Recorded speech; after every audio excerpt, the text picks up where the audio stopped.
Assalamualaikum warahmatullahi wabarakatuh. Perkenalkan, nama saya Amalia Kharonafi dari Prodi Ilmu Al-Quran dan Tafsir kelas B dari Fakultas Usuluddin dan Dakwah. Ini adalah video saya resum tentang sababun nuzul. Baik, sababun nuzul. Apa sih sababun nuzul itu? Imam Al-Jabari mengatakan bahwa nuzulul Quran atau turunnya Al-Quran itu terbagi menjadi dua bagian. Satu bagian turun sejak awal atau tidak ada sebab musababnya, sedangkan bagian yang kedua lainnya itu turun disertai adanya peristiwa atau adanya pertanyaan. Nah, inilah yang kita sebut sebagai sababun nuzul. Kejadian atau peristiwa yang melatar belakangi turunnya ayat Al-Quran dalam rangka menjawab, menjelaskan, dan menyelesaikan masalah-masalah yang muncul dari kejadian tersebut. Dalam hal ini terdapat beberapa permasalahan.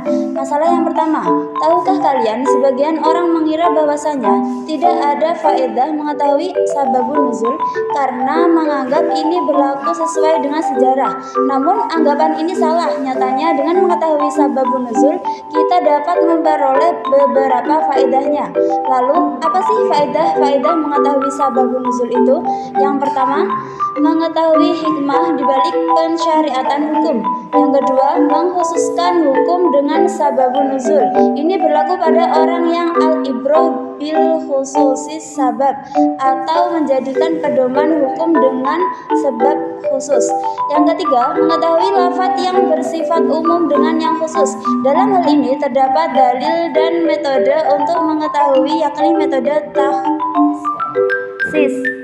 Yang keempat, memastikan makna Al-Quran dengan menghilangkan iskar atau yang keempat, memastikan makna Al-Quran dengan menghilangkan iskal atau kerancuan pada maknanya. Yang kelima, menghindarkan kesalahpahaman terhadap adanya pembatasan dalam ayat. Yang keenam, mengenal kepada siapakah ayat itu diturunkan dan menemukan yang mubham atau yang belum jelas pada ayat itu. Selanjutnya, masalah yang kedua, al-ibrah bi umumil lafzi la bi khususis sebab atau mengambil pedoman suatu hukum berdasarkan lafadznya secara umum dan bukan karena sebab tertentu. Hal ini terjadi apabila suatu ayat turun dengan sebab khusus namun lafadznya bersifat umum. Kebanyakan ulama berpendapat bahwa yang menjadi pegangan adalah lafadz yang umum, bukan sebab yang khusus. Dan pendapat ini dinilai yang paling kuat dan benar seperti Quran surah An-Nur ayat 6-9 yang berbunyi A'udzubillahi minasyaitonirrajim, Bismillahirrahmanirrahim. Walladzina yarmuna azwajahum wa lam yakul lahum syuhada'u illa anfusahum fasyahadatu ahadihim arba'u syahadatin billah innahu laminas shadiqin wal khamisatu anna la'natallahi 'alaihi in kana minal kadhibin wa yadra'u 'anhal 'adzaba an tashhada arba'a syahadatin billah innahu laminal kadhibin wal khamisatu anna ghadaballahi 'alaiha in kana minas shadiqin.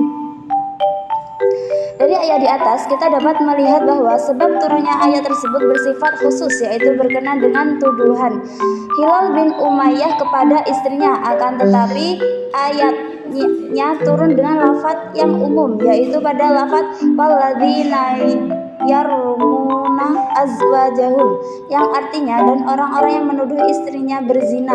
Al-Quran dalam kitab tafsir Jamil Ahkamil Quran menjelaskan sebab turunnya ayat ini disebutkan dalam hadis yang diriwayatkan oleh Abu Daud dari Ibnu Abbas bahwa Hilal bin Umayyah menuduh istrinya telah berbuat zina dengan Syarih bin Sahma di hadapan Nabi Muhammad. Kemudian beliau bersabda, harus ada bukti, bila tidak maka punggung yang didera. Selanjutnya, masalah yang ketiga, telah disebutkan dalam keterangan tadi bahwa bentuk dari sababun nuzul itu bersifat qat'iyatud dukhul fi al-am, atau sesuatu yang harus masuk atau termasuk di dalam konteks umum. Kadang-kadang ayat-ayat itu diturunkan berdasarkan sebab-sebab yang khusus, sementara ia diletakkan bersama dengan ayat-ayat yang umum dalam rangka memperhatikan susunan Al-Quran dan keindahan untaian kalimat-kalimatnya, sehingga yang khusus itu menjadi dekat dari bentuk sebab dalam kaitannya bahwa ia masuk di dalam yang umum secara pasti. Selanjutnya, masalah yang keempat, Imam Al-Wahidi mengatakan tidak halal berbicara tentang asbabun nuzul kecuali berdasarkan riwayat dan mendengarkan langsung dari orang-orang yang menyaksikan turunnya Al-Quran serta mengetahui masalahnya dan mengamalkan apa yang menjadi isinya. Muhammad bin Sirri berkata, saya pernah bertanya kepada Ubaidah tentang ayat dari Al-Quran, maka beliau berkata, bertakwalah kepada Allah dan berkatalah dengan tepat, karena telah pergi orang-orang yang mengetahui tentang apakah Allah menurunkan Al-Quran.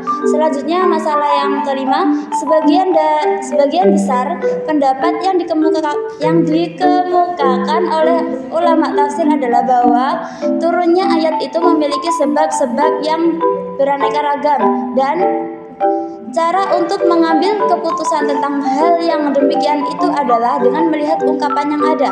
Apabila ada salah seorang di antara mereka yang mengungkapkan dengan kata-kata, ayat ini turun berkenan dengan masalah ini, dan yang lain juga mengungkapkan kata-kata yang sama, kemudian yang lain mengungkapkan dengan kata-kata yang lain, maka kondisi yang seperti ini telah dijelaskan bahwa itu berarti suatu penafsiran, bukan dimaksudkan penyebutan sababun nuzul. Tidak ada pertentangan di antara kedua ungkapan tersebut apabila lafaz di ayat itu berkaitan dengan keduanya. Mungkin sekian penjelasan dari saya. Wabillahi taufiq wal hidayah. Wassalamualaikum warahmatullahi wabarakatuh.